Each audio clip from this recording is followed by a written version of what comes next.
beautiful Baton Rouge.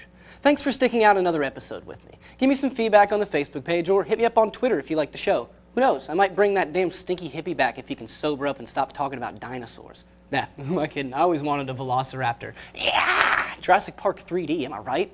Nice cameo, Chris Bosch. I'm gonna admit, this week's takeaway is a little absurd, which is why I love it. Sometimes you stumble across a story that makes you really think. This isn't one of those stories. This is stupid. So stupid that I love it. A pet vendor in Argentina is catching heat for selling imposter poodles at his store. When I say imposter, I'm not talking about giving a Maltese a perm or even gluing cotton balls on a dachshund. This innovative pet salesman thought outside the box to create his poodles for sale. Who needs dogs when you can just inject a bunch of ferrets and weasels with steroids?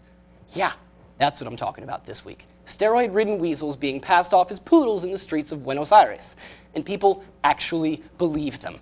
All right, first off, just look at these things, okay? The one on the left is clearly a poodle, and the one on the right looks like the brain from Pinky and the Brain, which was a great show.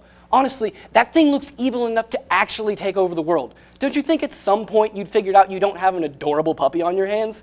Maybe you should notice when your puppy is curling up around your neck like a slinky and emitting a certain non-agreeable odor while not barking once. Dude, ferrets and weasels stink. If you've ever known anybody weird enough to own ferrets, you know there are ferrets at home as soon as you pass the threshold.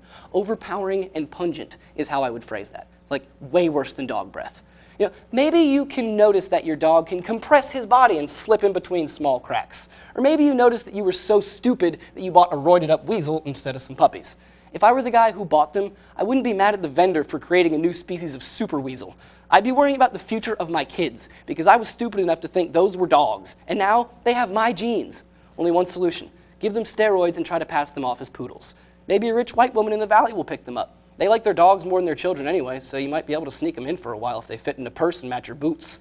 Didn't see that coming, did you? You know, I always got to keep you on your toes, audience. I wouldn't want you going out buying ferrets or something idiotic like that. Until next week, spay or neuter your cats, feed your weasels, and remember to update yourself.